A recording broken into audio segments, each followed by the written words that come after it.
Have a Bible this morning, if you want to turn to Romans chapter 13. I'm going to try and read from my Bible here, but I've been told reliably by an optometrist friend of mine that I'm entering the phase where I'm going to be needing bifocal soon. Varies, sorry. And so my age is catching up with me, and if I start squinting, then that's the reason why, okay? So we're going to read from Romans chapter 13 and verses 1 to 7. Let every person... Actually, let me go back a verse. Chapter 12, verse 21. Do not be overcome by evil, but overcome evil with good. Let every person be subject to the governing authorities, for there is no authority except from God, and those that exist have been instituted by God. Therefore, whoever resists the authorities resists what God has appointed, and those who resist will incur judgment. For rulers are not a terror to good conduct, but bad. Would you have no fear of the one who is in authority? And do what is good, and you will receive his approval, for he is God's servant for your good. But if you do wrong, be afraid, for he does not bear the sword in vain. For he is the servant of God, an avenger who carries out God's wrath on the wrongdoer. Therefore, one must be in subjection, not only to avoid God's wrath, but also for the sake of conscience. For because of this, you also pay taxes, for the authorities are ministers of God, attending to this very thing. Pay to all what is owed to them, taxes to whom taxes are owed, revenue to whom revenue is owed, respect to whom respect is owed, honor to whom honor is owed. I want to introduce you to some people. And some of these you may remember, and some of them you may not. So this is David, and you may not remember David. And then this is Teresa, and you may not remember her. This one needs no introduction.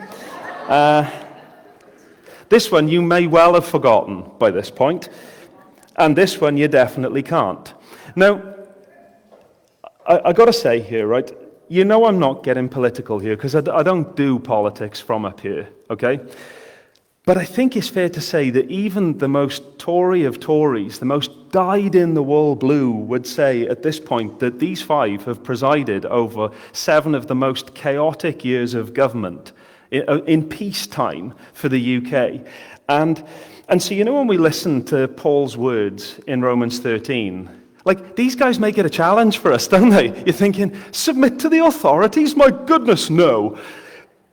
But the reality is that we don't get to pick and choose which bits of the word that we take. And we don't start from our reality and then make excuses about why we can ignore what Paul is saying. And so what we need to do is we need to enter into Paul's world, and then we can start to see what it means for us. Now, first of all, let's go back to the context. Romans 12 through to 16 all starts from this place of, therefore, in view of God's mercies. Remember how good God is. And then in view of how good God is, offer yourselves as a living sacrifice. Let your mind be renewed so that you've got a new mind, like the mind of Christ. And then you'll be able to test and approve God's will. Now, what we've just heard from Paul is God's will for us in relation to government. And we don't get to pick and choose. And so what we're going to do this morning is we're going to walk through, first of all, understanding what's the world that Paul is writing this into. Because it's not the same as the world that we are in now. We're then going to look at the framework that Paul gives to the Roman Christians for how they relate to authorities. And then we're going to see how it relates to us. What do we do with this now? So first of all then, Paul's world. Now, I've been massively helped by a scholar called Jason Myers in understanding kind of the world that Paul is in. And I think if Paul was stood up here right now, he'd probably say to us, you know what you picture as government? It's nothing like what I picture as government. They're two very different things. Because Paul was in the Roman Empire. Paul was under this series of rulers called the Caesars. And if you've ever read anything about the Caesars, I mean, flip. There's some like proper nut stuff. The Caesar that Paul was under at this point was a guy called Nero. Now, Nero was a guy who was so power hungry that he murdered his own mother to stay in power. Now, tasteless, I think we can say, at the very best. He also burned down a large chunk of Rome and blamed it on the Christians so that he could build a new house. What kind of guy is this? This is the leader that Paul is writing this into, okay? And the Caesars were kind of autocratic. They kind of took power for themselves. They didn't even have a parliament to hold them to account. They had a senate, but it wasn't worth the paper that it was written on. It really wasn't very effective. And in Paul's world, nobody had a vote.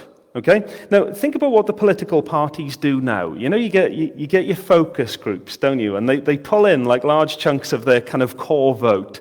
And they say, so what kind of policies do you think are going to help to get our core vote mobilized? And what's going to make you vote for us in this? Now, do you think that the Caesars held focus groups? No, because they didn't care. They didn't have to. They kind of wielded this absolute power, and they conquered by force. They had one of the most kind of efficient armies that the world has ever seen. And you know, if they wanted an area, they took it. They just kind of went in. And you know, if there was compliance, and the people kind of went, oh yes, okay, we'll be part of your Roman Empire, then they'd say, that's fine. You can live this kind of peaceful and protected life as long as you obey the rules and you pay your taxes. But the minute that there was any kind of rebellion, it was viciously crushed.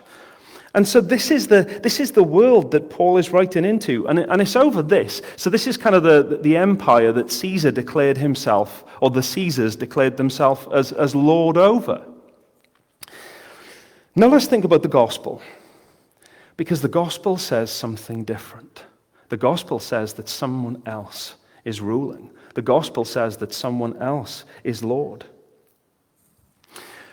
And Jesus doesn't just rule over an empire. Jesus says to the Caesars, I see your empire and I raise you a universe. And the whole universe cries out, Jesus is Lord.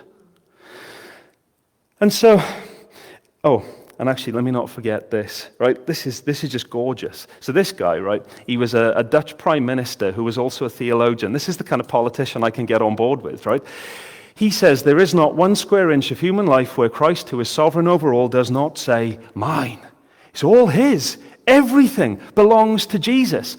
Now think about this, right? Roman Empire. Here's the Roman Empire's authority, and you are living as a citizen of the Roman Empire, and you are a follower of Jesus. And so now you understand that you are under this authority, which is so much greater. You're on a collision course. These two authorities are going to collide. And so, because your first allegiance as a follower of Jesus is to King Jesus, what do you do when those citizenships go against each other? Well, it seems like there are two options that are available to the Roman Christians. They can either ignore Caesar and just pretend like he doesn't exist, which I think is a bit of a challenge, or they can pick up the sword and they can fight against Caesar. Well, Paul gives them a surprising third option. Submit to the authorities because God has installed them. This is a surprise, kind of new way to live as citizens of the kingdom. And so what we're going to look at is the framework that Paul gives for responding to authority. And I'm going to call this the good citizen sandwich, okay? Because you know, in those verses that we've just read out, the meat in the sandwich is right in the middle there in verse 4, okay? Do what is good, you will receive the approval of the authorities, for he is God's servant for your good, okay? Now, everything else that's around it, I've stuck it in different colors, because I know the colors are a bit of a challenge there, aren't they? They looked better when there wasn't so much light in the room, but if you can bear with me, okay? So you've got these different colors, and what they're doing is they're just sort of mirroring the ideas, okay? He's just repeating the same arguments, all to come to this meat in the sandwich of be the best citizens that you can be, because that's what you're called to be as followers of Jesus. So, first of all then, the yellow ideas. Let every person be subject to the governing authority, for there is no authority except from God, and those that exist have been instituted by God. For because of this you also pay taxes, for the authorities are ministers of God, attending to this very thing. Now, do you see who all authority belongs to here? The name that is mentioned over and over again, God, God, God, God, God, God. God is the one with all authority. If you want to see, if a Bible writer's making a point, see what they repeat. He's repeating God, and he's repeating authority. God is the one that has all authority here. But all other authorities then are under God's authority. He's installed them. He's put them there. And so the emphasis is on these are all from God. And like it or not, because of this, you also pay taxes. Okay? So you want to know why you pay taxes? It's because God has installed the authorities. There you go. I have nothing more to say on that matter. But the thing is, when Paul says this, that all authority has been instituted by God, that's actually a subtle dig to the authorities, isn't it? Because if you've got these autocratic rulers who are kind of dictating, and they think that they wield absolute power, and Paul's saying they're under God's authority. They're under a higher authority. And he even calls them ministers. They're servants of God. Now, I think it's important to point out at this point that just because God ordains an authority doesn't mean that he approves of everything that authority does. Okay? And that's really important. Because otherwise, you think about some of the most awful governments that this world has ever seen. You think, well, God put them there and God's cheerleading for them. No, he's not. What God does is he uses all of these authorities and the things that they do for his ultimate good purposes, which we may not be able to see in this life. But we need to understand that just because he ordains it doesn't mean that he approves. He's just going to use it for his purposes. But I think this idea of authority also tells us something about God. You think back to creation. Everything was formless and shapeless and empty. And what did God do with that chaos? He turned it into order. He's a God of order. And these authorities are part of God ordering a world that is broken and is waiting for his full restoration of all things. And so when you've got a good government, when you've got a good authority, that's a gift. Because the good government is meant to work. Now, I can already smell the cynicism in the room. If we can kind of suppress the cynicism just for a moment, because I've been doing it all week. A good government is meant to exist for the good and for the benefit of all of the citizens that are under it. That's what a government is meant to do. And when it does, it's a gift. And so now in blue, therefore, whoever resists the authorities resists, bless you, what God has appointed. And those who resist will incur judgment. Therefore, one must be in subjection, not only to avoid God's wrath, but also for the sake of conscience. If good government and authority is a gift, then rebellion for the sake of it, that leads to judgment. John Stott says that the gospel is equally hostile to tyranny, that is the misuse of authority and kind of the crushing of people under a miswielded authority, and anarchy, on the other hand, where you push back against that authority. Right submission to authority leads away from judgment and to a clear conscience. Now, I want to ask you a question here. The world seems to divide into cops and robbers. We've had this conversation on many an occasion. The world divides into cops and robbers and those that are rule keepers and by nature rule breakers. Can I have a quick show of hands with no judgment? How many of you regard yourself as the kind of rule keepers, the Boy Scouts? How many of you are the rule breakers? Oh, it's good to see there's some rebels in the room. I knew you would put your hand up. Possibly the naughtiest octogenarian I know. But the reality... What's that? Oh, you stay you. The fact is that we've all got a touch of the rebel about us, whether we're a rule keeper or a rule breaker. I've spent about 35 years of my life in different school contexts, and I see it all the time. The uniform rules, and then as soon as the checks have been done, the girls kind of rolling up their skirts so that they're kind of 2 inches above the knee, and then, the fat ties. How many of you did the fat tie, with the little skinny bit? Yeah, I could see you. But the thing is, as we get older, our ways of rebelling just get more sophisticated. We kind of cover it up. I just want to be an agitator. I want to be a promoter of change. No, you're just being a rebel. Actually, agitation is important at points, but sometimes it is just about rebellion. And the issue is that rebellion has got a very bad press through the Bible, because you think about what happens on kind of page 3 of the Bible. Everything goes wrong because of rebellion.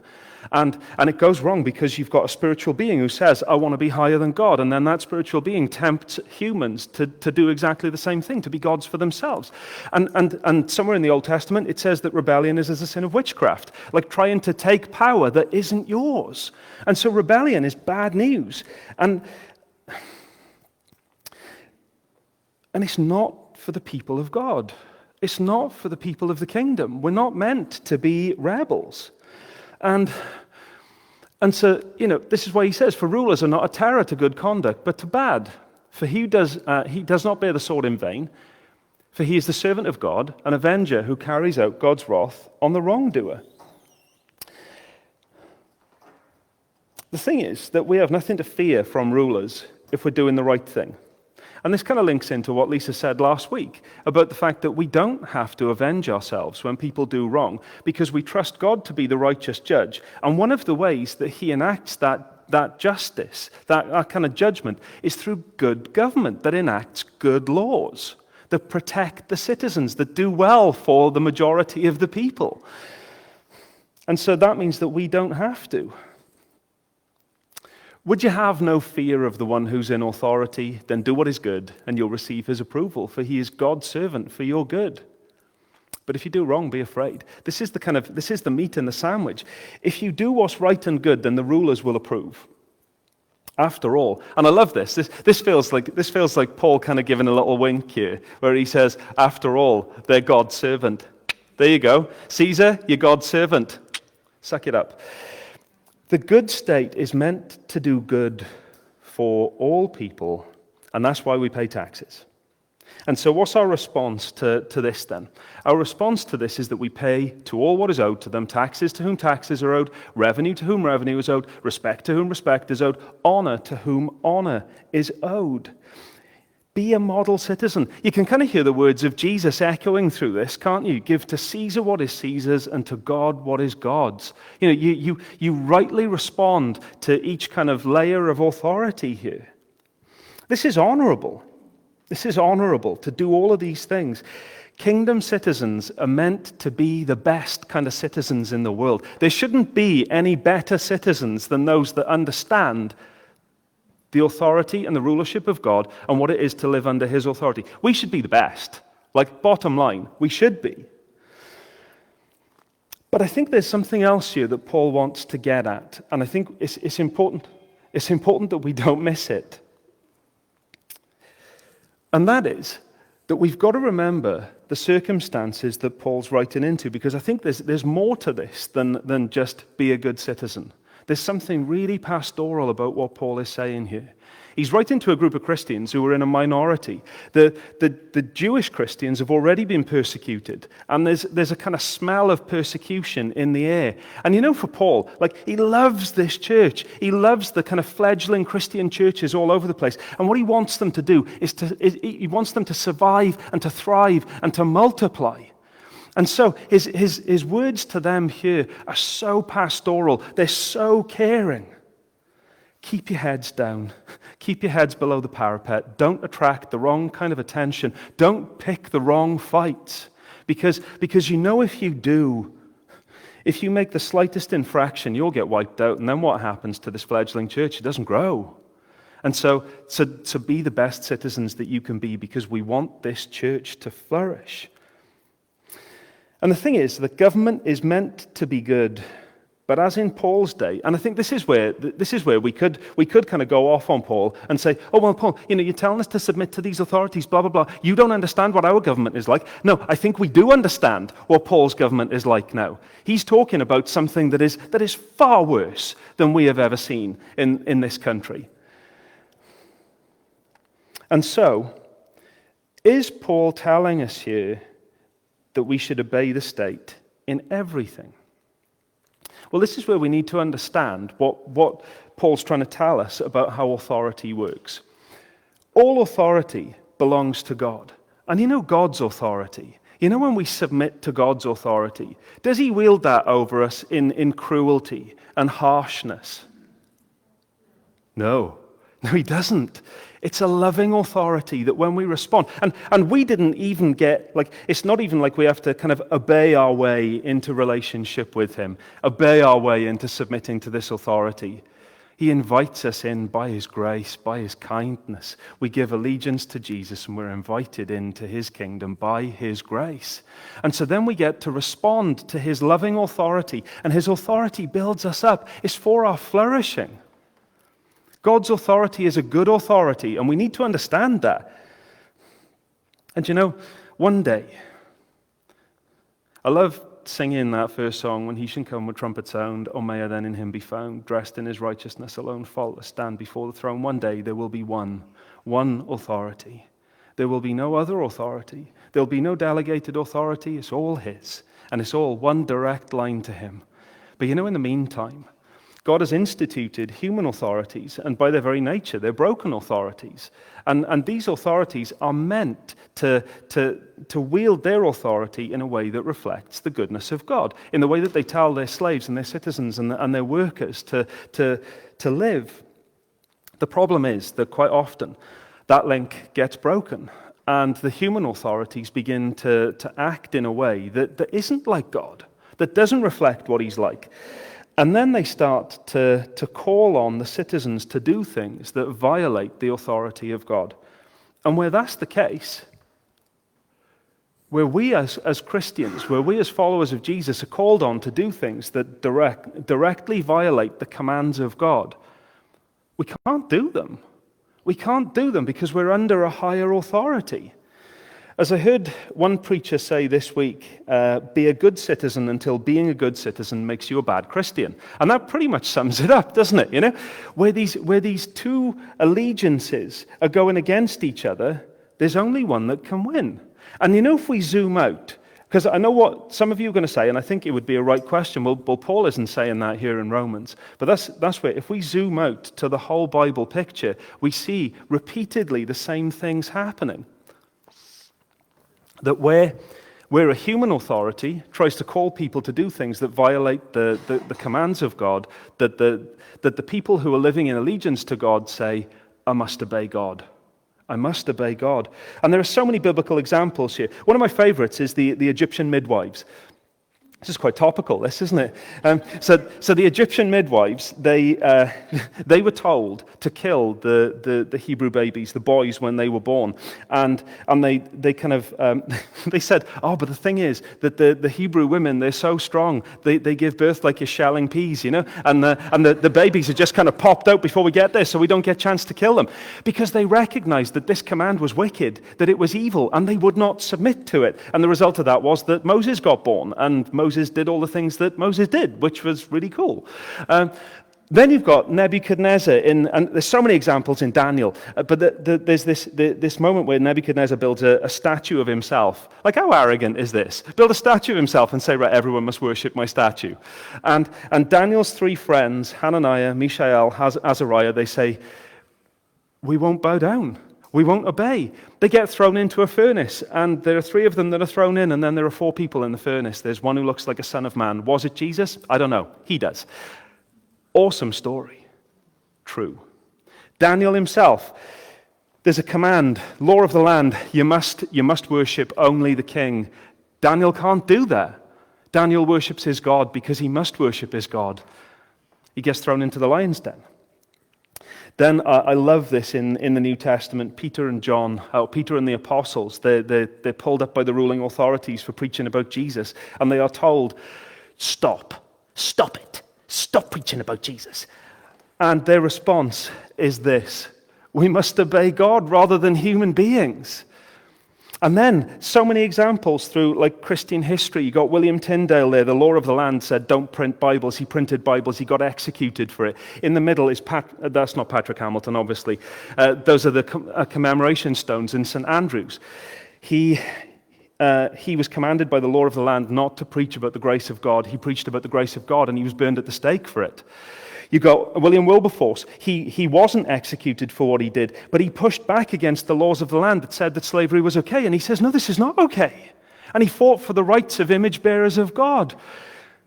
None of these people And none of the people now that are in North Korea and in China and other states that are persecuted for their faith, none of them are going against the laws of the land because it's like, oh, well, I don't quite like what the government is doing. They're saying, no, this is a command of God, and I must obey God. I must obey God. And so the reality is that if we live in allegiance to Jesus, there will always be these points of collision. We'll always be heading for a collision course. Because he is the ultimate authority, and allegiance to him and loyalty to him is ultimate. As we've seen going through Romans, there is a relational ethic, there is a moral ethic, there is a sexual ethic that comes with following Jesus. And where loyalty to Jesus collides with loyalty to the ruling authorities, Jesus must win. But you know the way that we work that out? You know, getting all like belligerent and stroppy about it and kind of, nah. Like, does that smell like Jesus? Not in the slightest. Gentleness, respect. You know, we can't obey this because we're obeying him. Please understand that. This isn't about getting stroppy with the laws of the land. This is about the display of Christ-likeness in the world. In every way, in our manner, in our heart, in our demeanor, in the way that we convey ourselves. Everything has got to display him. Because, you know, all of the obedience in the world that doesn't display the character of Jesus, it's deaf ears. Anything that doesn't display the love of Jesus, deaf ears. And so, how then do we relate to authority? Well, I think the first thing to say is, if Paul was standing here today, I think Paul would be absolutely blown away at the level of access to power that we have now. Like, seriously.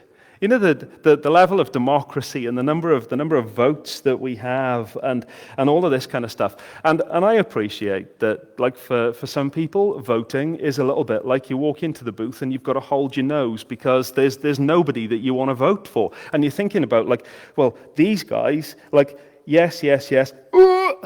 These, oh, really? Lord, I have to vote for one? I think it's important that we do exercise our vote because it's a way of holding the authorities to account.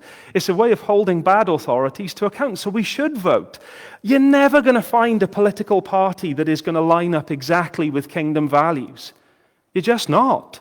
And so, even if it means kind of holding your nose when you vote, do it. But I think also asking when we vote, who are the people that are going to stand up for the most citizens? Who are the ones that are going to look out for those that are lowest? Who are those that are going to speak up for those who can't speak up for themselves? Who are those that, even though they're not a kingdom political party, are going to do justice? And so we don't ask which one's going to benefit me the most. We ask which one's going to benefit the maximum number of people the most. So we vote. But then you also have access to your representatives. You have access to your representatives, your MPs, your AMs, your councillors. Like, make use of that. Paul didn't. I mean, he appealed to Caesar, and like, it didn't kind of go very well. But we have access to our elected representatives. Why am I struggling with that word? Representatives. Make use of it. Like, write to them, go speak to them. But again, you know the way that we do, when you write to an MP, don't start with the kind of, I don't think that this is going particularly well. Start with an appreciation for the job that they do, because it's hard, and they're image bearers of God as well. And so we want to encourage what we can encourage, and we want to pour life where we can pour life. But then we also want to ask questions where questions need to be asked. We have that access, and I think we should. Then there are things that are just about us doing justice in our community that speaks truth to power. And where we can do those justices, then we should do those justices. But then there are all sorts of injustices that we don't have, like, physical access into. And so, like, honest example for me this year, where you've had politicians that are describing refugees and asylum seekers as a horde and an invasion and vermin. And you think, those are image bearers of God. Like, you don't have the right to speak about those people like that. And so then we petition and we say, no, that's not okay. But again, we do it with gentleness and respect. But we don't do that without praying for the authorities. Paul says this to Timothy, "First of all then, I urge that supplications, intercessions, and," this one might stick in your craw a little bit, "thanksgivings be made for all people, for kings and for all who are in high positions." I've been so convicted this week as I've been preparing this that I have spent so much more time over the last 7 years carping about the politicians than praying for them. And actually, it's really important that we do pray for them, because listen to what he says. We pray for all those who are in high positions, that we may lead a peaceful, quiet life, godly and dignified in every way. When we pray for the politicians, everyone benefits. It's for a quiet life for everyone. But there is something even more profound than that. This is good, and it is pleasing in the sight of God our Saviour, who desires all people to be saved and to come to the knowledge of the truth. God loves David Cameron. God loves Keir Starmer. He loves Theresa May. He loves these people, and he wants them to come to a knowledge of the truth. First and foremost, image bearers of God. We need to pray for them. We need to pray for them. But then how we live matters, that we should be model citizens. We should be the best citizens that there ever was. Like, we should be the kind of people that really display what love and beauty and life looks like in the world. And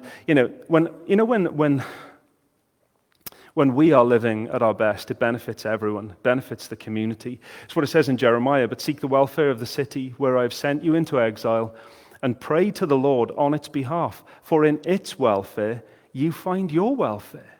When the city does well, we all do well. And so we need to pray for the welfare of our nation, but we need to also model what it looks like to be good citizens. And when we are doing good, then everybody flourishes.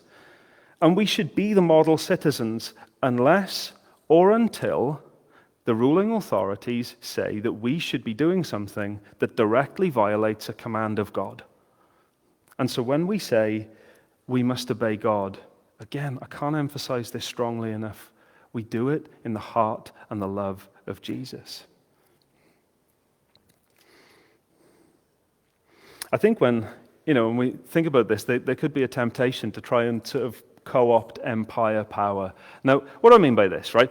I think you could hear all of this and think, if we're not ignoring Caesar and we're not fighting Caesar, but we're submitting to the authorities, then should Christians stay out of politics? And should they stay out of any sort of influential roles? Absolutely not. I think Christians should be part of every kind of layer, stratum, part of society. We should be everywhere, and particularly in politics. But to be salt and light, to be those that influence, rather than trying to take the levers of power, because the levers of power of this world are the power, it's the power of empire, which only knows about control and domination and enforcement. And where you have, where in instances around the world through history where the church has tried to take over the levers of state, to try and force people to become kingdom people. You can't force people to become kingdom people. That's anti-gospel. Jesus offers this freely. He says, "Come and submit to my authority. Come and give me your allegiance." He doesn't force people into it. And so if we try and do that, what's going to happen? When we try and use the power of the world, we will get corrupted. The church will be corrupted, and the church will become like that. As my friend Mark Sterling says, you can't do the work of Jesus in un-Jesus-like ways. And so we need to understand what true power, what true authority looks like. And we see this in Jesus, and only then will we be able to model it in the world. Jesus said, "You know that those who are regarded as the rulers of the Gentiles lord it over them, and their high officials exercise authority over them. Not so with you. Instead, whoever wants to become great among you must be your servant, and whoever wants to be first must be slave of all. For the Son of Man did not come to be served, but to serve, and to give his life as a ransom for many." This is what power looks like. This is what the authority looks like. And we've considered this passage twice over the last 2 Sundays, and we're coming here again because this passage in Philippians 2, this describes the renewed mind. This describes the mind of Christ, the mind that we are being renewed into. And this describes what true authority and true power looks like. Have the same mindset, think the same way as Christ Jesus, who, being in very nature God, did not consider equality with God something to be used for his own advantage. Rather, he made himself nothing. Literally, he poured himself out by taking the very nature of a servant, being made in human likeness, and being found in appearance as a man, he humbled himself and became obedient even to death on a cross. Therefore, God has hyper-exalted him and given him the name that is above every name, that at the name of Jesus every knee should bow in heaven and on earth and under the earth, and every tongue confess that Jesus Christ is Lord, to the glory of God the Father. This is what true authority looks like. And you could almost think, couldn't you, that, well, was this just almost like a cynical ploy of Jesus, that I'm going to lower myself in order that I get exalted, so then I find true power? That's not what Paul is saying here. Look at what he says. Who, being in very nature God, didn't use what was his to his own advantage, but he poured himself out. Agape love, self-giving, pouring out.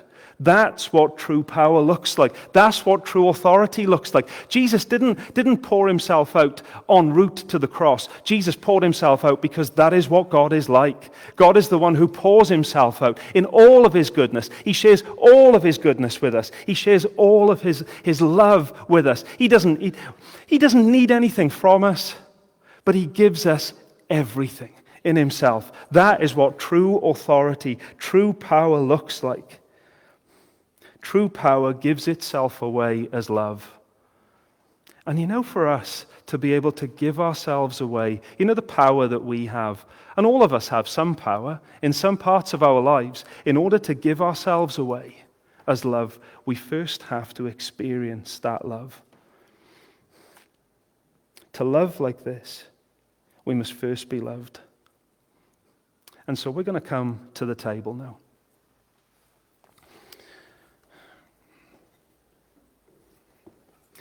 Now, as we come this morning,